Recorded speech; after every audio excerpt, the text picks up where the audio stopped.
Hey guys, welcome to week 3. Just got done coaching a basketball game a couple hours ago. I got back, got some film review done, trying to get this discussion board knocked out. My name is Alex, and I took the VARC quiz last night, or questionnaire, and I found out I'm a kinetic learner. I think that was something that did not surprise me one bit. I ended up scoring 9 in kinetic, 3 in visual, 4 in oral, and 2 in reading and writing.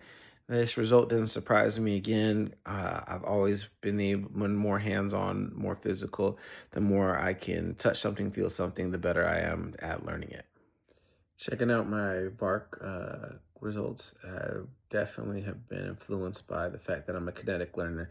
I think in most of my life and significantly my education journey, um, a lot of what I always sought out was the opportunity to involved in subjects and areas that included conversation with my peers, that was interactive, that um, also included opportunities to physically get in the field. I know I've taken many courses so far that have involved me going out to school sites and taking opportunities to learn from teachers in real world scenarios. It's been some of the most valuable experiences that I've gained to this point. Um, if I were to go learn how to cook a pastry or any kind of cooking opportunity, um, I would find the most value by going into a place or having someone meet me in the kitchen and taking the opportunity to learn from that experience, that hands-on experience, watching, asking, doing myself, and feeling it live.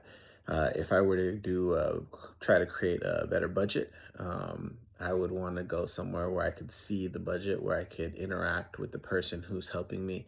I know that there's a lot of online options.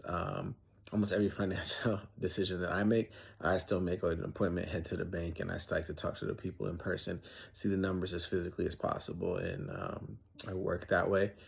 Let's see. To understand how media technology worked, the impacted poets of the 1910s and 1920s, I'd enjoy visiting a museum or a library exhibit that might give me the opportunity to get as hands-on as I can.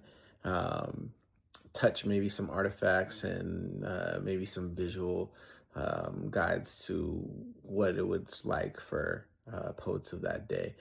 I know even, like I said, any kind of history classes, I've always enjoyed the opportunity to be able to go out and touch and feel and be as close to that piece of history as humanly possible.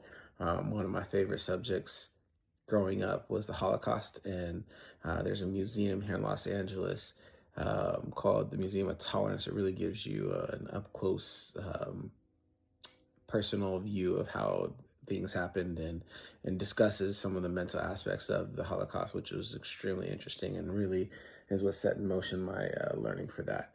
The TED Talk video that we enjoyed this week, it was well, one outstanding, but it really emphasized knowing your preferred style and then how to develop the flexibility in case you run into opportunities in which your preferred style is um, not needed or is not the best way to learn the subject matter that you're working with. So uh, it really makes a lot of sense that it's good to know who you are, and then off of that, know where to use your strengths, and when you're facing your weaknesses, how you're going to overcome those things.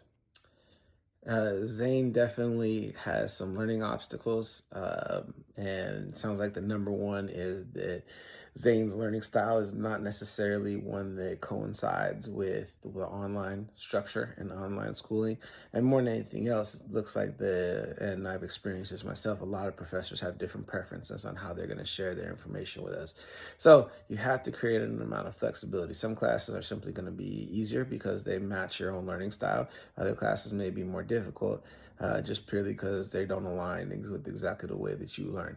So for or for Zane, sorry, I saw that based on some of what we've learned last week, he can create a very structured routine that allows him to have time to be able to have flexibility to work inside and outside his parameters, being ahead of when learning preferences are not going to be the ones that are your strengths is a phenomenal plan. That way that if it's not going to be, you can set aside extra time or create a plan to be able to overcome when your learning style is not the one that's on the forefront.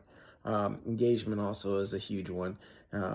Being able to talk with your classmates and discussion board posts, or even some of the ways we can connect on the side, being engaged with the professors and other using the other resources here at UMass Global really would offer Zane a great opportunity to be able to come up with strategies when his learning style was not the one at the forefront. Um, there's a lot of ways where it feels like, oh man, this is going to be an impossible task to overcome because it's not coming easily to me. Well, plenty of people do have that learning style. Plenty of people do have good strategies to overcome. And if you tap into your resources and are actively engaged, then it's likely you will be able to find a solution. The last one, like I said, is utilizing those resources. You want to make sure that use every possible thing to make sure you have success. I know for myself and maybe a lot of people going back to school, this was a decision to try to change your lifestyle or change your where you're at, or maybe it's for your family like it is for me. So the option to not have success just was never there. So I knew that I had to flip over whatever rock I had to find whatever resource it was to be able to continue to have success in the classes and be able to pass them to get to my goal.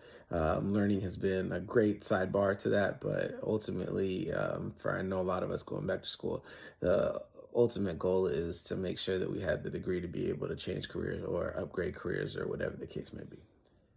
Lastly, I don't know if uninterested is the word that I would use, but I definitely have come into a couple courses where I've read the syllabus or some of the initial course material and kind of had a what are we talking about here?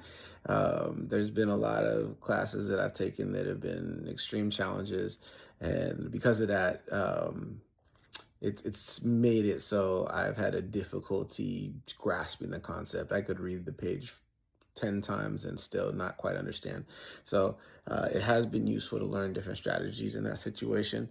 One of the things that I really, like I said, tried to be resource based was I looked into finding out the information as many different ways as possible. Maybe reading it wasn't for me, so doing a quick YouTube search and checking out a couple of videos and looking for opportunities.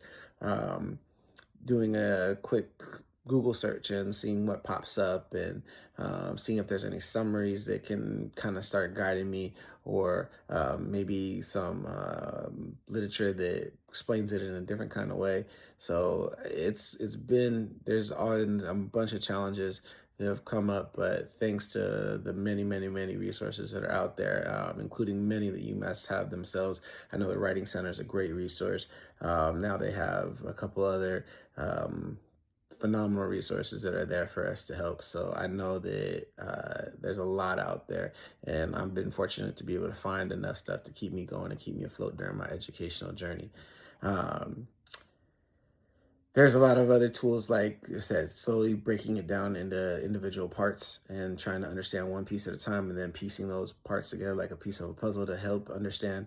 Um, and also, as I said, just giving your winning the when you do have those accomplishments, celebrating those small victories and continuing to push forward. Because I said, the last thing you want to do is be so tough on yourself that it makes you want to quit. Thank you guys all for listening this week. I enjoyed this topic a lot, and see you all next week.